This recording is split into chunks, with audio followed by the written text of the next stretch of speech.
2, 11, 20ஆம் தேதியில் பிறந்தவர்கள் சந்திரனுடைய ஆதிக்கம் கொண்டவர்கள். அதனால் சந்திரனால் இந்த 2025 என்னென்ன யோகத்தை கொடுக்கும் அப்படின்னா, குரு பகவான் வெளிநாடு வெளியூர் வாய்ப்பு இதெல்லாம் கண்டிப்பாக யாராருக்கு முயற்சி பண்ணிகிட்ருக்காங்களோ அவங்களுக்கெல்லாம் இந்த 2ஆம் தேதி, 11ஆம் தேதி, 20ஆம் தேதி பிறந்தவங்களுக்கு கிடைக்கும். வெளி மாநிலத்தில் முயற்சி செஞ்சால் வெளிமாநிலம், வெளிநாடு முயற்சி செஞ்சால் எது அது வரைக்கும் தடங்களாக இருந்ததோ அதெல்லாம் நிறைவேற போகுது. அடுத்தது உங்களுக்கு 2ஆம் இடத்து ராகு 8ல் இருந்தாலும் உங்களுக்கு அவ்வளோ பாதிப்பை ஏற்படுத்தாது. பாக்கியஸ்தானத்தில் சனி பகவான் அமர்ந்து எல்லா பாக்கியங்களும் கொடுக்க போகிறார்.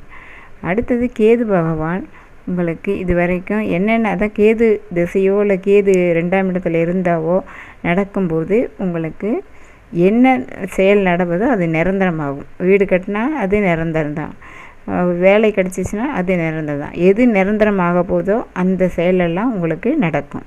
அதனால் இந்த 2025 2, 11, 20 தேதிகள் பிறந்தவர்களுக்கு மிகப்பெரிய யோகமே.